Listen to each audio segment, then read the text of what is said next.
Wait, I'm having a conversation with Boban about a utility that he created that allows people to put in a pickup address and a destination address, which then does some math to determine the distances between those two addresses and then looks at previous work.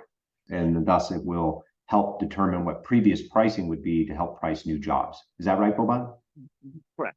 You tell us I have a job, let's say, that's going to move from, and you can give it a full address, a zip code, or something like that. You could say, oh, let's say from Chicago to Indianapolis. I don't know. If I knew the zip code, I'd put that in, right? And you can say, find any job that started within 25 miles of this, and any job that ended within 25 miles of this. Oh, and then wow. you could also, and then you could also say, but only if they used a flatbed truck, or only if they use this kind of thing, so on, if that's important, right? And you put in your parameters, and it will then look at every job that they've done and give you some statistics about those jobs so you can determine pricing. So here is who the carrier was, what kind of equipment, how many jobs it found. It found, let's say, 10 van jobs. And then the most recent one was here. And then the min, max, and medium prices, and min, max, medium cost. Wow. Okay. And what is mode of transport or from and due date? Yeah, this is just for filtering. You can say I only want jobs where the mode of transport was one of these and the equipment type. That's that if you have very specific needs sometime, like maybe you need a refrigerator truck, then you'd say, hey, show me only those. The most recent time that we actually did one of these, and then these statistics. That helps people who are trying to do new jobs get a price when they look up. Exactly. If you don't find something, close enough, you can expand the radius a little bit and so on, because you didn't find something appropriate.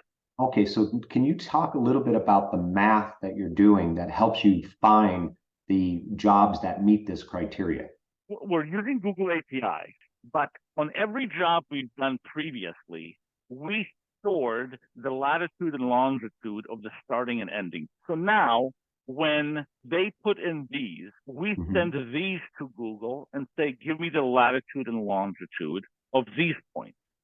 And now that we have those two sets of latitudes and longitudes, I can perform a query, including some math that you've previously published, that says, find all jobs where this latitude and longitude is within 25 miles of this latitude and longitude. So that's all done in SQL.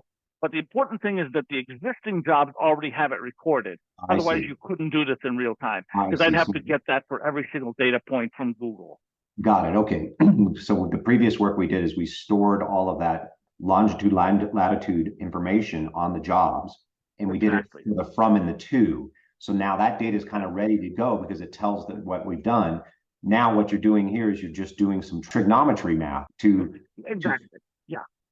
I pull these points up front from Google, which is near instantaneous, and then the query on the fly using these latitudes and longitudes and checking it against the ones in the database where they're within a certain distance. It's beautiful. That totally makes sense. And what has the client been saying about the tool? Their big problem is loading the historical data. Once they had it, this is great. Now it gives them, since we've written this, we haven't had requests for changes or updates. They appear very happy for this. Wow, that's great. Thank you, Boban.